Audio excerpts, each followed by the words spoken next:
কি হবে সেফটি।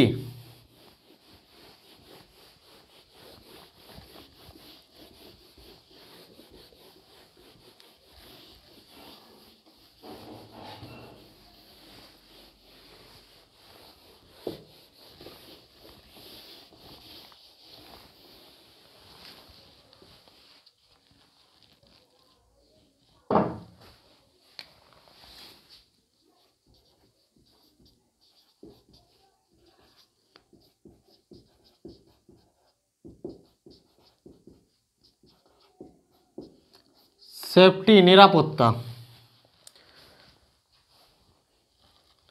সেফটির কিছু কোশ্চেন আজকে করাবো, যেমন ওয়ার্কশপে অথবা আমরা যে ওয়ার্কশপে কাজ করি সেই কর্মক্ষেত্রে কি কি ধরনের শারীরিক সমস্যা ঘটতে পারে। কোশ্চেন লেখো, কর্মক্ষেত্রে কি কি ধরনের শারীরিক সমস্যা ঘটতে পারে। কর্মক্ষেত্রে মানে কোনো ইন্ডাস্ট্রি, কোনো ওয়ার্কশপে যখন কাজ করবে, কোনো সেক্টরে যখন কাজ করবে, টেকনিক্যাল কাজ যখনই করতে যাবে, তো সেই ওয়ার্কশপে কাজ করার সময় কর্মক্ষেত্রে কি কি ধরনের শারীরিক সমস্যা ঘটতে পারে।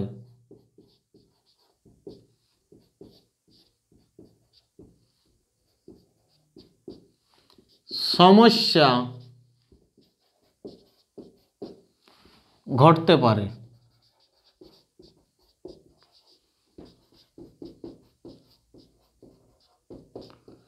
কর্মক্ষেত্রে কি কি ধরনের শারীরিক সমস্যা ঘটতে পারে।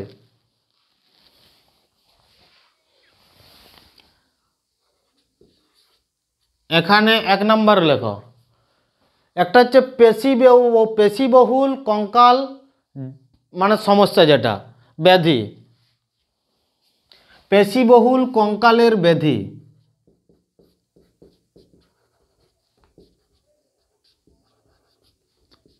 পেশিবহুল কঙ্কালের ব্যাধি।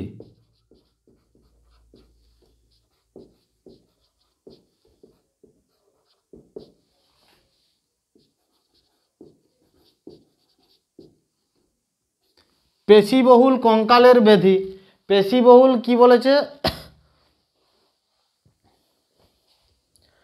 মাসেল, আমাদের কি বলেছে, muscle skeletal disorder, muscle skeletal disorder, যেটা MSD, একে সংক্ষেপে muscle skeletal disorder, muscle skeletal disorder যাকে বলা যায় MSD, পেশিবহুল কঙ্কালের ব্যাধি। পেশিবহুল কঙ্কালের ব্যাধি বলতে আমরা যখন ওয়ার্কশপে কাজ করি, কাজ করার সময় আমাদের পেশিবহুল ব্যাধি কি, যে বিভিন্ন অঙ্গ প্রত্যঙ্গ আছে আমাদের শরীরে, যে বিভিন্ন মাসেল পেশিতে যে ব্যথা হয়, যেমন পায়ের ক্ষেত্রে পেশিবহুল কঙ্কালের কোনো কারণবশত ব্যথা হয়ে যেতে পারে, ইনজুরি হতে পারে আমাদের। তো হাতে ব্যথা, পায়ে ব্যথা, কোমরে ব্যথা, পিঠে ব্যথা, এই যে ব্যথাগুলো হয়, ঘাড়ে ব্যথা, এগুলো কি আমাদের পেশিবহুল যে কঙ্কালতন্ত্র কিংবা পেশির ক্ষেত্রে যে ব্যথা হয়, সেটা পেশিবহুল আমাদের কঙ্কালের ব্যাধি। তো এটা ঘটে থাকছে কিসের কারণে, কোনো ভারী জিনিস তোলার কারণে, কোনো কিছু জায়গায় লেগে যেয়ে পড়ে যাওয়ার কারণে, এই কারণে আমাদের ঘটে থাকে। তো কোনো ভারী জিনিস তোলার কারণে হতে পারে, যেমন পায়ে ব্যথা, পা, হাত, কোমর, পিঠে, ঘাড়ে ব্যথা, এটা এগুলো আমাদের হতেই পারে, পেশিবহুল কঙ্কালের ব্যাধি, ঘাড়ে ব্যথা হতেই পারে। তো এগুলো কি কারণে হয় না, পড়ে গিয়ে ওয়ার্কশপে কাজ করার সময় ভারী জিনিস তোলার কারণে। 1 নম্বর কি, ভারী জিনিস তোলার কারণে হতে পারে, ভারী জিনিস তোলার কারণে, ভারী জিনিস তোলার কারণে,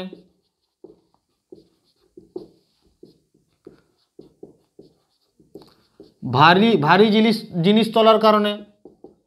নাম্বার 2 আর কি কারণ থাকতে পারে না, কোনো জায়গায় পড়ে গেলে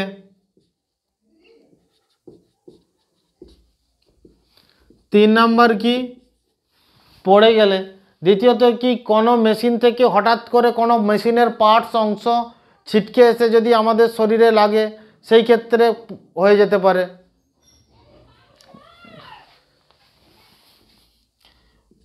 মেশিনের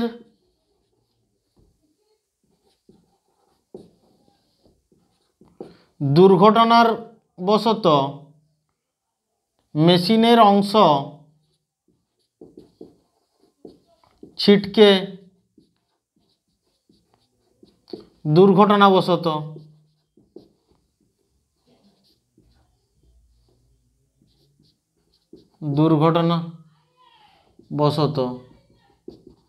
এই কারণে হতে পারে আমাদের পেশিবহুল কঙ্কালের ব্যাধি ঘটতে পারে, এই 3টে কারণে। নাম্বার 2 আরও কারণ আছে, 3টে লিখে দিলেই যথেষ্ট। নাম্বার 2 কি শ্বাসযন্ত্রের রোগ। আমাদের যে রেসপিরেশন সিস্টেম শ্বসনতন্ত্র, এই শ্বসনতন্ত্র অথবা শ্বাসযন্ত্রর মেন আমাদের কি হচ্ছে লাংস, ফুসফুস। তো এই শ্বাসযন্ত্রের রোগ, শ্বাসযন্ত্রের রোগ,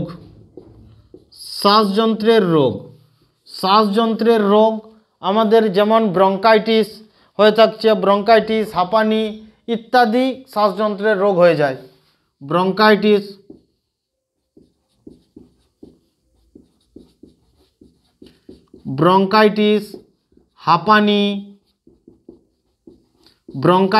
হাঁপানি ইত্যাদি শ্বাসযন্ত্রের রোগ হয়।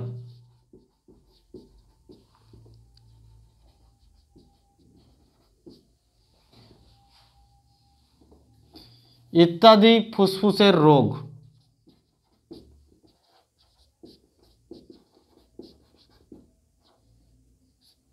ফুসফুসের রোগ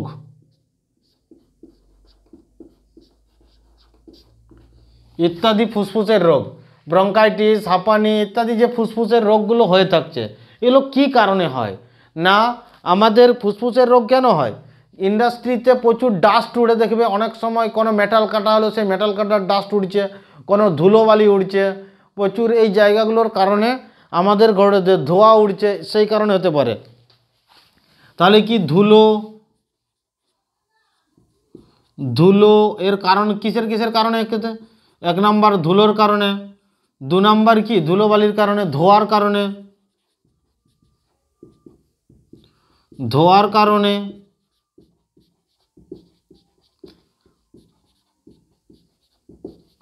ধুলোর কারণে ঘটে, ধোঁয়ার কারণে ঘটে। 3 নাম্বার ধুলো ধোঁয়ার কারণে ঘটে থাকছে বা রাসায়নিক পদার্থের কারণে ঘটে থাকবে।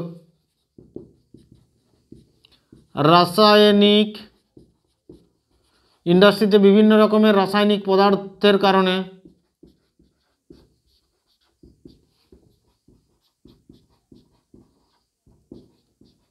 কারণ বিভিন্ন রকম কেমিক্যাল রিয়াকশনের ফলে হয়। ধুলোর কারণে, ডাস্টের কারণে হতে পারে, বিভিন্ন ডাস্ট আমাদের তৈরি হয়। ধোঁয়ার কারণে ইন্ডাস্ট্রি থেকে ধোঁয়া নির্গত হয়।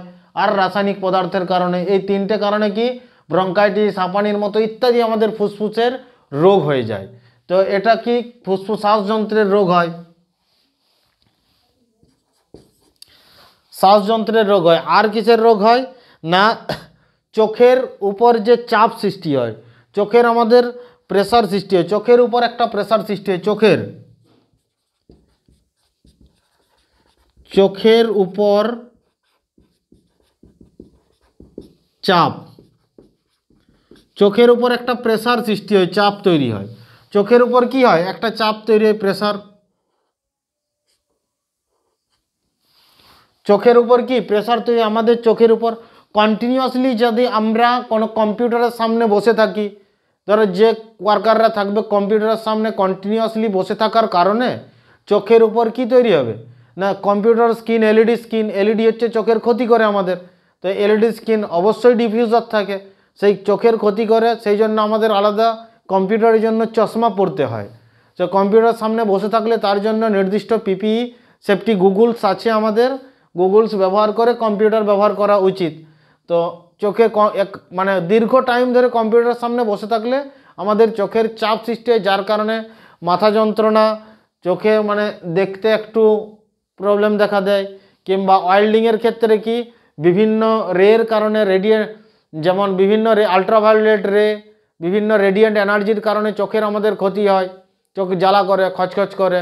তো চোখ আমাদের অনেক ক্ষেত্রে ডাস্টের কারণে ইন্ডাস্ট্রির ক্ষতি হয়, ধুয়োর কারণে ক্ষতি হয়। এই জন্য আমাদের কি চোখের উপর চাপ সৃষ্টি হয়। চোখের উপর কি চাপ সৃষ্টি হয়, কি চাপ সৃষ্টি হয়, এর ফলে কি হয় না মাথা ব্যথা, ঝাপসা দৃষ্টি, ঝাপসা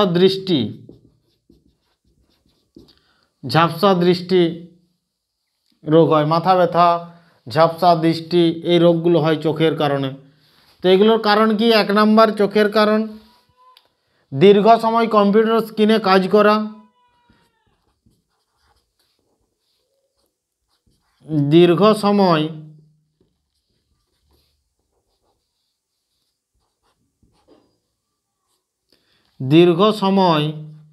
কম্পিউটার স্ক্রিনে কাজ করা,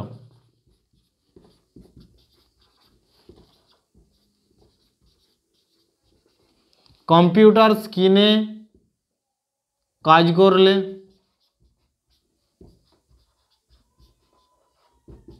দীর্ঘ সময় কম্পিউটার স্ক্রিনে কাজ করলে।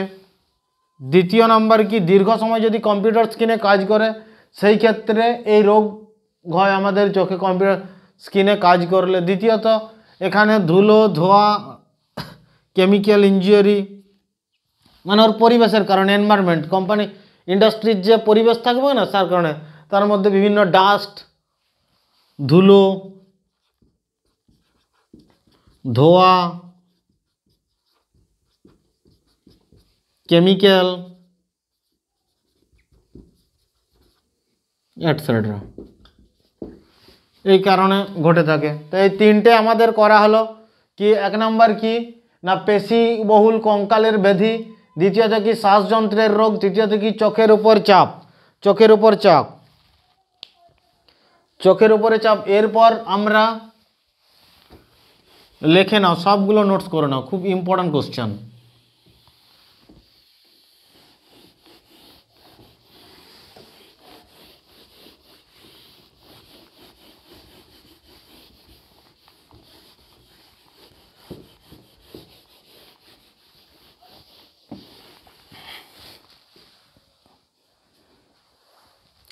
শ্রবণ শক্তি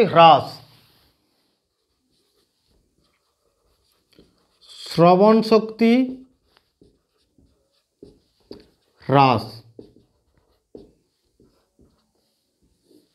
দীর্ঘদিন যে ইন্ডাস্ট্রির যে দীর্ঘদিন একটা শব্দ থাকে, সেই শব্দের কারণে কি যন্ত্রপাতির উচ্চ শব্দের কারণে শ্রবণ শক্তি হ্রাস পায়। যন্ত্রপাতির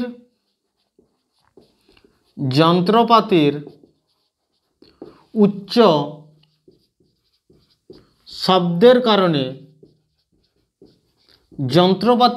শব্দের কারণে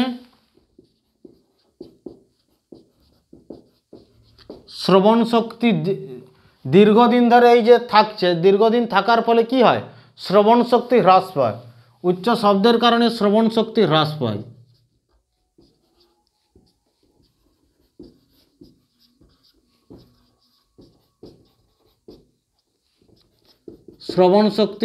পায়।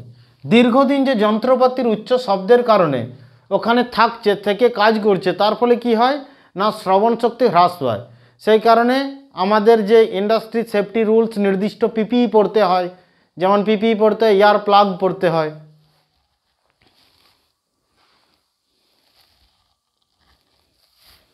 দেখা গেছে। এরপর কি হয় না ত্বকের রোগ, চামড়ার যে রোগ হয়,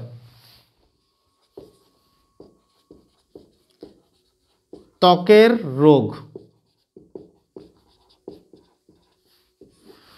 রোগ কি কারণে হয় না ত্বকের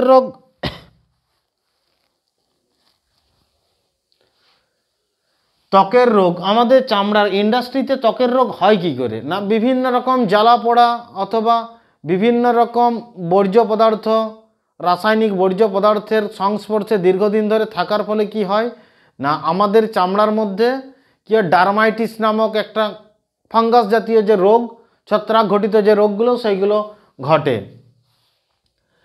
সেই রোগগুলো ঘটে যায়, যার কারণে বিভিন্ন রকম চুলকানি, তারপর চামড়ার উপর আলাদা আলাদা একটা স্কিনের উপর দাগ পড়ে যায়, এগুলো ঘটে যায়।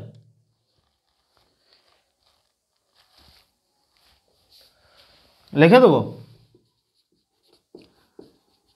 জ্বালা পোড়া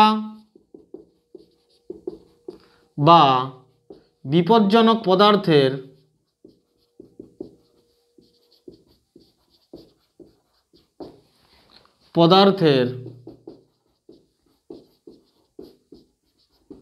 সংস্পর্শে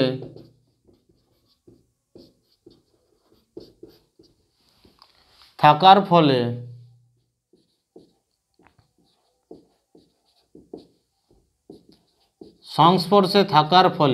জ্বালা পোড়া বা বিপজ্জনক পদার্থের সংস্পর্শে থাকার ফলে, যে জ্বালা পোড়া কিংবা বিপজ্জনক পদার্থের সংস্পর্শে থাকার ফলে কি রোগ হচ্ছে, সংস্পর্শে থাকার ফলে ডার্মাইটিস জাতীয়, দ্বিতীয়ত কি না ডার্মাইটিস বা একজিমার মতো রোগ হয়ে যায়।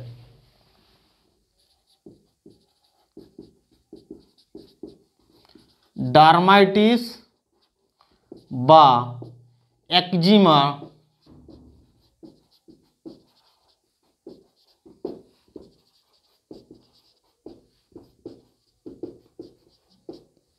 রোগ হয়ে যায়,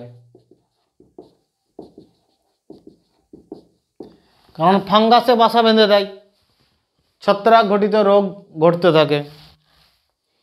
তারপর কি মানসিক রোগ,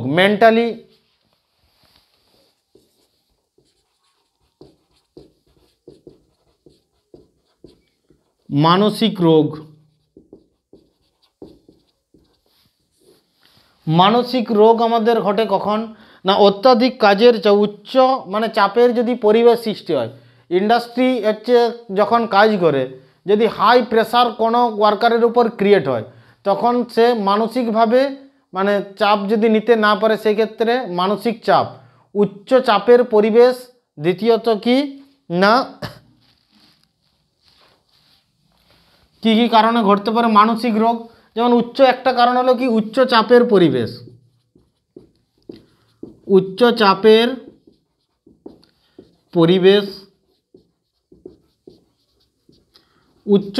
পরিবেশের কারণে, উচ্চ যদি চাপের পরিবেশ থাকে, ইন্ডাস্ট্রি তুমি ধরো কোনো জায়গায় কাজ করছো, সেখানে অতিরিক্ত প্রেসার ক্রিয়েট করছে, তখন মানসিকভাবে তোমার আলাদা মেন্টালিটি আলাদাভাবে একটা অন্যরকম খিটখিটে ভাব হয়ে যাবে, তখন আর দেখবে যখনই চাপ নিতে পারবে না। তাহলে উচ্চ চাপের পরিবেশ করা চলবে না। নির্দিষ্ট কাজ করছো, যেখানে তুমি কাজ করে যাচ্ছ, তোমাকে কাজ করার ছুটিই পাচ্ছ না, দেবো কন্টিনিউয়াসলি কাজ করিয়ে যাচ্ছে, অথচ তোমাকে খাওয়ার টাইমের জন্য রেস্ট দিতে হবে, সমস্ত কিছু একটা নির্দিষ্ট সেফটি গাইডলাইন মেনে রেস্ট দেওয়া যেমন প্রয়োজন, সেরকম প্রয়োজন অনুযায়ী রেস্ট দিতে হয় সমস্ত কিছু, অথচ তোমাকে কাজ করে নেবে, তখন সেটা একটা উচ্চ চাপের পরিবেশ তৈরি হয়। তো সেই কারণে আমাদের কি মানসিক রোগের সৃষ্টি হয়। দ্বিতীয়ত কি হয়, ভারী কাজ, যদি অত্যাধিক ভারী কাজ হয়, সেই ক্ষেত্রে কাজের মানে প্রচুর প্রেসার পড়ে গেলো, সেই ক্ষেত্রে হতে পারে।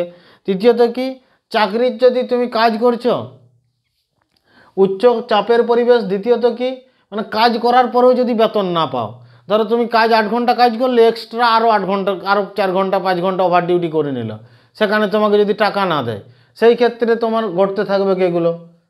দ্বিতীয়ত কি না চাকরির অনিশ্চয়তার কারণে, যে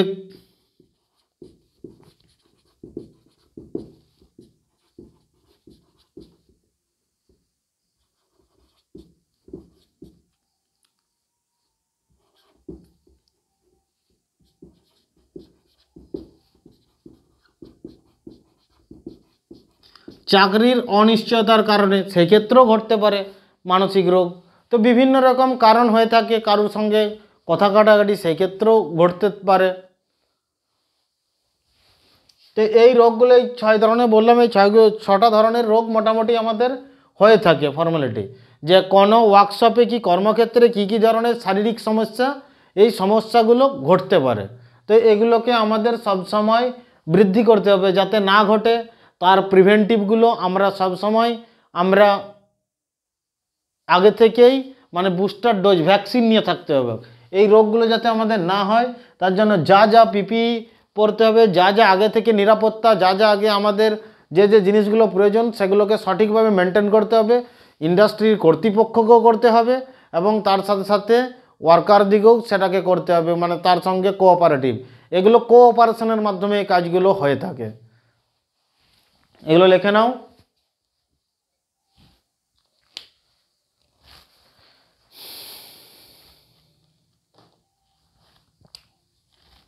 মুছে দিচ্ছি।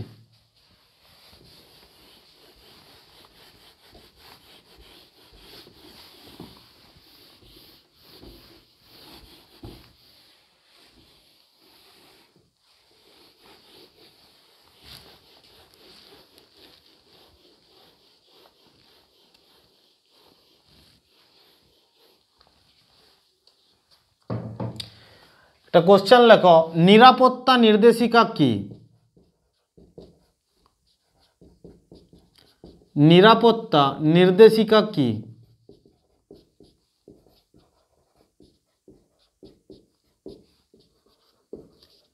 নিরাপত্তা নির্দেশিকা কি? যে কোনো পরিবেশে ক্ষতি প্রতিরোধ করার জন্য যথাযথ নিয়ন্ত্রণ করা। যে কোনো পরিবেশে ক্ষতি নিয়ন্ত্রণ করার জন্য যথাযথ নিয়ন্ত্রণ, যে কোনো পরিবেশে ক্ষতি প্রতিরোধ করার জন্য যথাযথ নিয়ন্ত্রণ করা। নিরাপত্তা নির্দেশিকা কি? যে কোনো পরিবেশে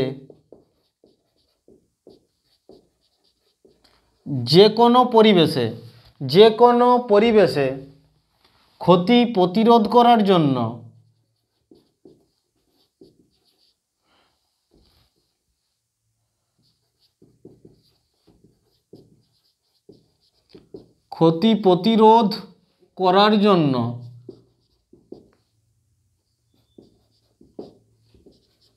যে কোনো পরিবেশে ক্ষতি প্রতিরোধ করার জন্য যথাযথ নিয়ন্ত্রণ গ্রহণ করা।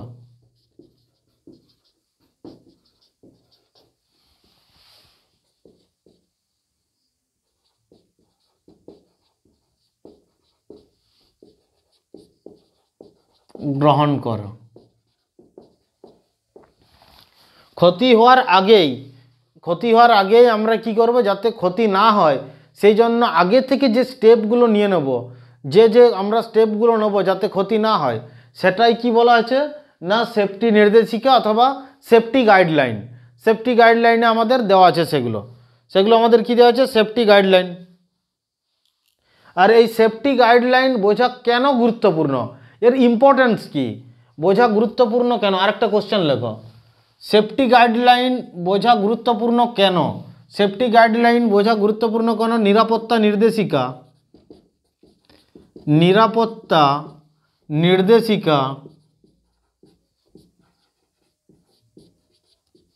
বোঝা গুরুত্বপূর্ণ কেন?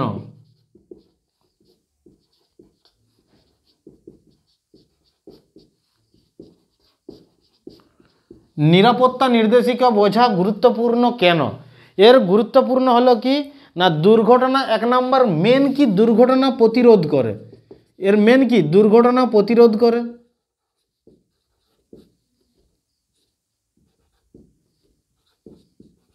দুর্ঘটনা প্রতিরোধ করে।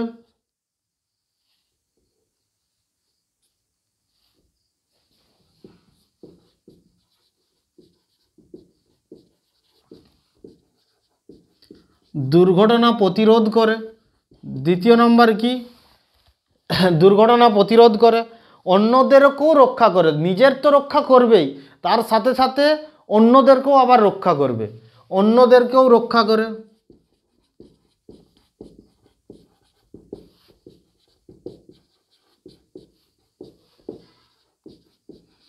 অন্যদের রক্ষা করে,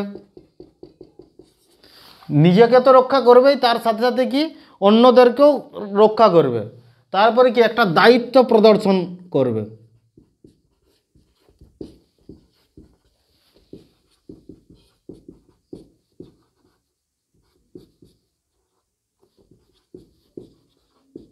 দায়িত্ব প্রদর্শন করে। নিরাপত্তা নির্দেশিকা বোঝা গুরুত্বপূর্ণ কেন?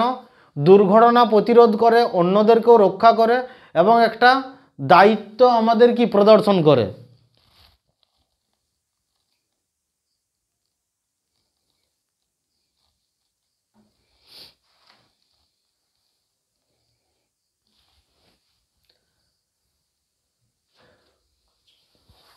এটা হয়ে গেছে। এরপরের কোশ্চেন কি? এর কোশ্চেনগুলো সব কোশ্চেন অ্যান্সার খাতায় লিখে নেবে। এরপরে কোশ্চেন, নিরাপত্তা নির্দেশিকার সুবিধা এবং মূল নীতিগুলি কি? নির্দেশিকার সুবিধা, অ্যাডভান্টেজ এবং মূল নীতিগুলি কি?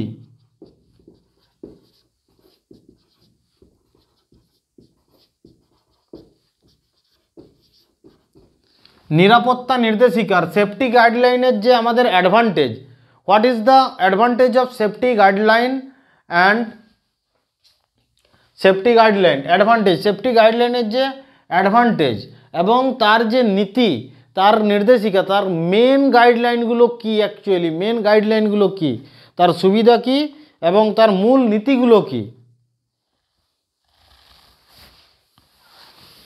1 নম্বর মূল নীতিগুলো, সুবিধা কি?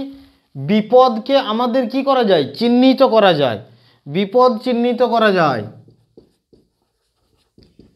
বিপদ, উত্তর হচ্ছে কি? বিপদ চিহ্নিত করা যায়।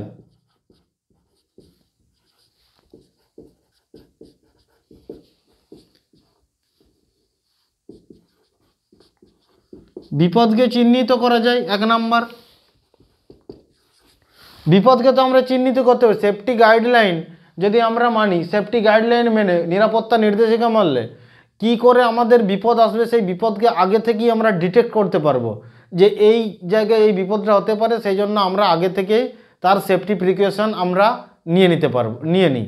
সেই জন্য কি বিপদকে চিহ্নিত করা যায়, বিপদকে চিহ্নিত করা যায়। দ্বিতীয়ত কি? ঝুঁকিকে মূল্যায়ন করা যায়, রিস্ক।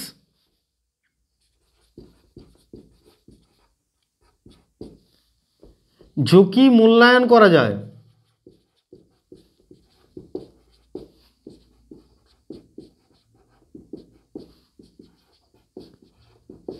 ঝুঁকি মূল্যায়ন করা যায়।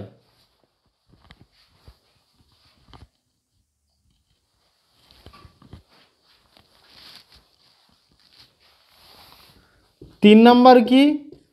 2 নম্বর কি? ঝুঁকি মূল্যায়ন করা যায়, রিস্ককে আমরা মূল্যায়ন করে করতে পারি। তারপর ঝুঁকিকে আমরা আগে থেকে যদি মূল্যায়ন করি তাহলে সেফটি নিরাপত্তা গাইডলাইন অনুযায়ী ঝুঁকিকে আমরা নিয়ন্ত্রণও করতে পারি। ঝুঁকি নিয়ন্ত্রণ করা যায়। ঝুঁকি নিয়ন্ত্রণ করা যায়।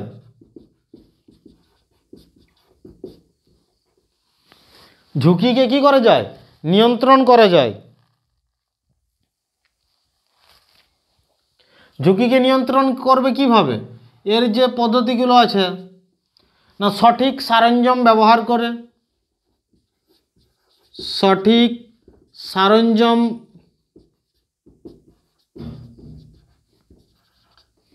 এবং যন্ত্রপাতি ব্যবহার করে,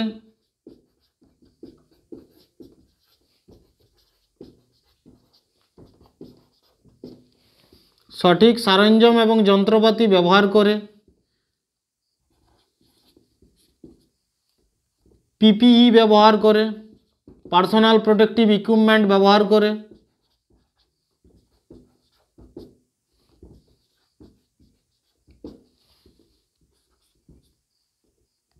কর্মক্ষেত্রের পরিবেশ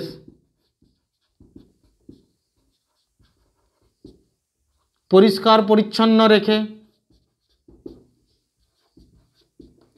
পরিষ্কার পরিচ্ছন্ন রেখে, কর্মক্ষেত্রের পরিবেশ পরিষ্কার পরিচ্ছন্ন রেখে, সঠিক সরঞ্জাম এবং যন্ত্রপাতি ব্যবহার করে, সঠিক টুলস ব্যবহার করে, তারপরে কি পার্সোনাল প্রোটেক্টিভ ইকুইপমেন্ট ব্যবহার করে, পরিবেশটাকে, ওয়ার্কশপের যে পরিবেশ যেখানে কাজ করবে নিট ক্লিন এবং পরিষ্কার পরিচ্ছন্ন রাখতে হবে, উল্টোপাল্টা জিনিস যাতে কাছাকাছি না থাকে, যেগুলো প্রয়োজনীয় সেগুলোই যেন রাখা হয়। তাহলে পরিষ্কার পরিচ্ছন্ন পরিবেশ রেখে। আর কি সুবিধা হয়, অ্যাডভান্টেজ, ঝুঁকি নিয়ন্ত্রণ করা যায়, দায়িত্বশীল হওয়া যায়।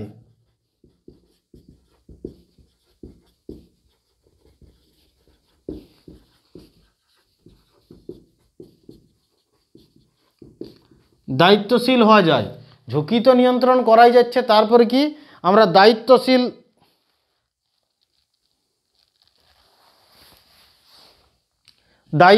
হওয়া যায়। দায়িত্বশীল হওয়া যায় যেমন, দায়িত্বশীল কিভাবে হবে, আমরা যাতে যদি সেফটি গাইডলাইন নির্দেশিকা যদি মানি, তাহলে কি আমরা আগে থেকে কি থাকবো, সতর্ক থাকবো। সতর্ক থেকে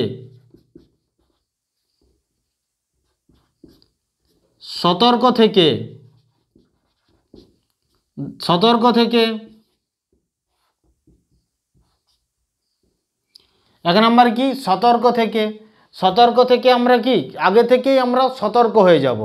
ঠিক আছে, দিয়ে পরে তারপরে কি বিভিন্ন জায়গায় কোনো একটা টুলস, কোনো একটা ইকুইপমেন্ট, কোনো একটা মেশিন, কোনো একটা যন্ত্রপাতি, কোথাও তার ছিঁড়ে গেছে, কিছু খারাপ হয়ে গেল, সেই খারাপ হয়ে গেল সেটা সঙ্গে সঙ্গে রিপোর্ট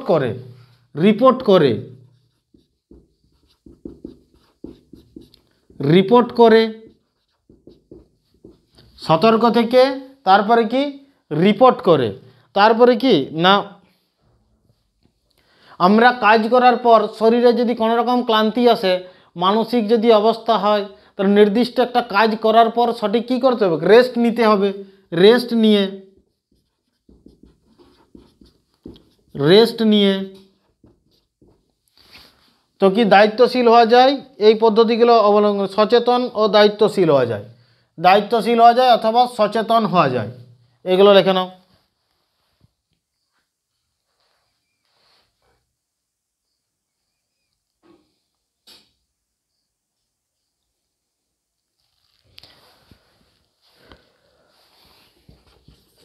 তারপরের কি না প্রস্তুত হওয়া যায়, মানে আগে থেকেই প্রস্তুতি নেওয়া যায়, প্রস্তুত হওয়া যায়।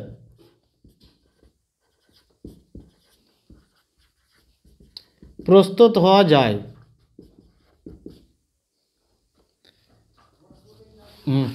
প্রস্তুত হওয়া যায় কি করে না জরুরি পরিকল্পনা সম্পর্কে জেনে, জরুরি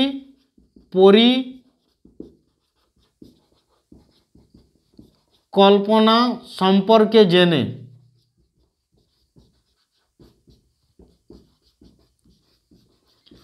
জরুরি পরিকল্পনা সম্পর্কে জেনে তারপরে কি এমন কিছু জিনিস আছে যেগুলো শর্টকাট যদি করি তাহলে আমাদের বিপদ ঘটতে পারে, তাহলে এই শর্টকাট আমরা মেথড ব্যবহার করব না, সেটা সঠিক প্রপারলি মেথডেই করব, নাহলে ইজিলি এখানে আছে তার দাও জুড়ে দাও এখানে খালি জায়গায়, এখানে সঠিক প্রপারলি মেনটেন করে আমরা সেই কাজটা করব। তাহলে দ্বিতীয়ত কি শর্টকাট এড়িয়ে চলে, বিপদ ঘটে এমন শর্টকাট এড়িয়ে চলে, বিপদ ঘটে এমন শর্টকাট এড়িয়ে চলে।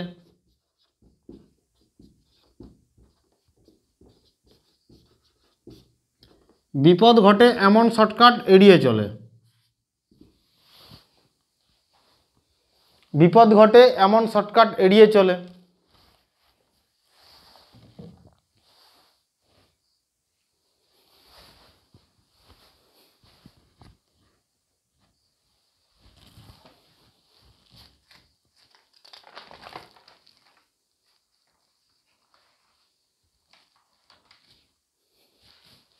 লেখা হয়ে গেছে, এগুলো সব ইম্পর্টেন্ট কোশ্চেন, প্রত্যেকটা কোশ্চেন লেখো।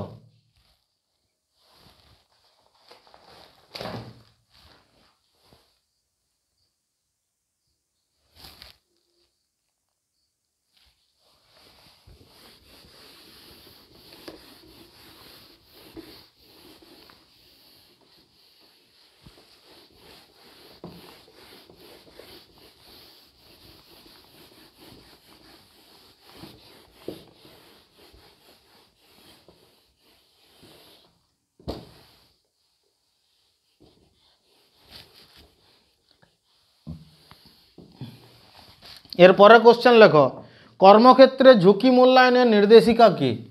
কর্মক্ষেত্রে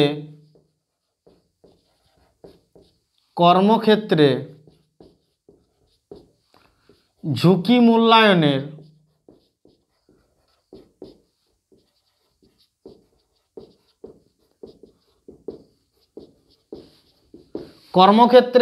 মূল্যায়নের নির্দেশিকা কি?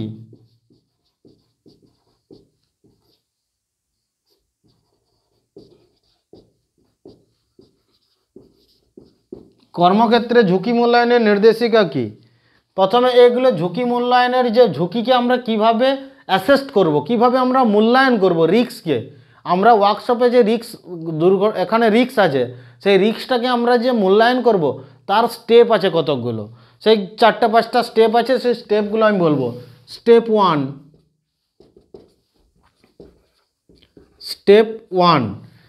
ওয়ানে কি বলা আছে না, বিপদগুলি প্রথমে চিহ্নিত করতে হবে। বিপদগুলি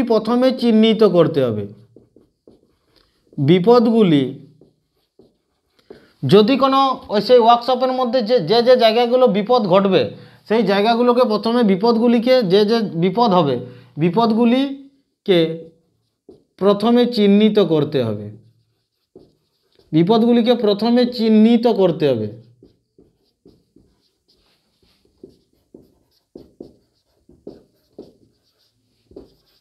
বিপদগুলিকে প্রথমে চিহ্নিত করতে হবে। স্টেপ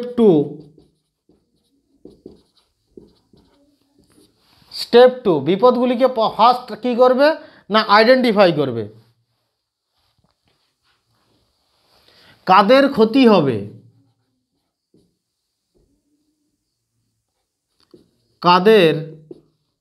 হবে,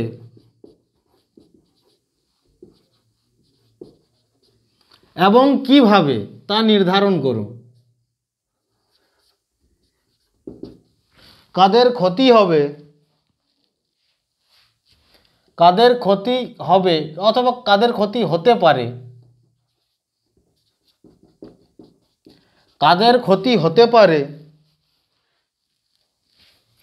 কাদের সেখানে যে ওয়ার্কশপে ধরো কোনো জায়গায় ফার্স্টে তুমি করলে কি বিপদগুলিকে প্রথমে কোন কোন জায়গায় ডেঞ্জার বিপদ সেগুলো আইডেন্টিফাই করে নিলে, চিহ্নিত করলে, এরপরে কি সেই বিপদগুলির কারণে কাদের ক্ষতি হতে পারে এবং কিভাবে তা নির্ধারণ করুন।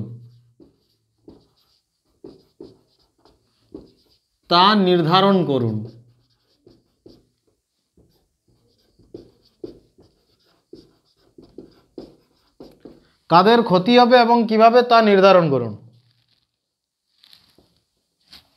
স্টেপ 3,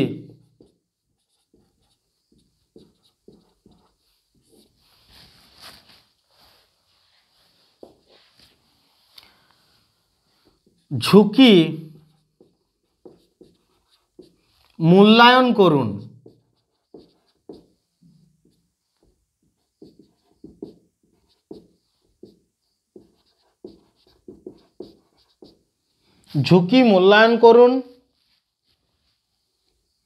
এবং সতর্কতামূলক ব্যবস্থা গ্রহণ করুন।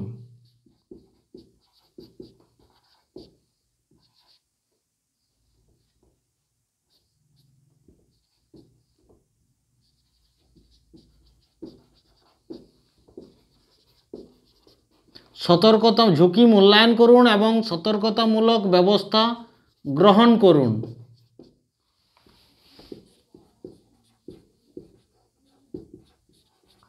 ঝুঁকি মূল্যায়ন করুন এবং সতর্কতামূলক ব্যবস্থা গ্রহণ করুন।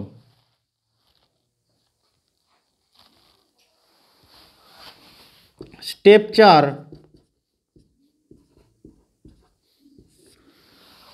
আপনি যে মূল্যায়ন করলেন সেই মূল্যায়ন করার পর কি করতে হবে, আপনার ফলাফলগুলি রেকর্ড করুন।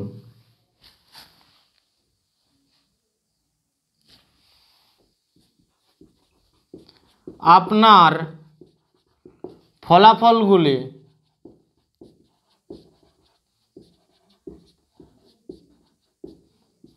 রেকর্ড করুন।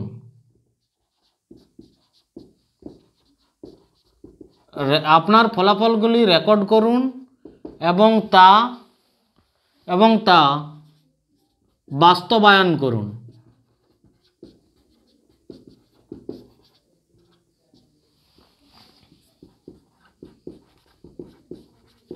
লেখা হয়ে গেছে?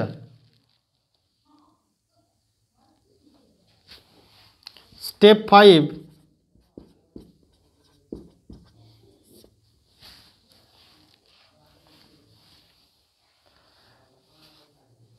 আপনার স্টেপ 5-এ কি বলা হচ্ছে? আপনার মূল্যায়ন পর্যালোচনা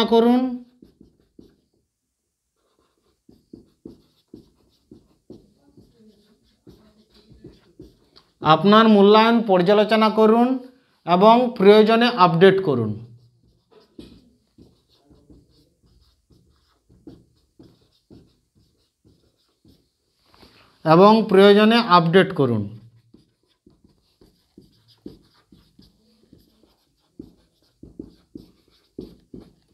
আপনার মূল্যায়ন পর্যালোচনা করুন এবং প্রয়োজনে আপডেট করুন। এরপরে নেক্সট ক্লাসে করানো হবে। এই কোশ্চেনগুলোই লিখে নাও, প্রত্যেকটা কোশ্চেন লিখবে, ছোট ছোট করে পয়েন্ট দেওয়া আছে, প্রত্যেকটা পয়েন্টকে ভালোভাবে পড়বে এবং নিজের মতো করে খুব সুন্দরভাবে পরীক্ষার খাতায় লিখবে। খুবই ইম্পর্টেন্ট কোশ্চেন এগুলো সিলেবাসে তোমাদের 4th সেমিস্টার।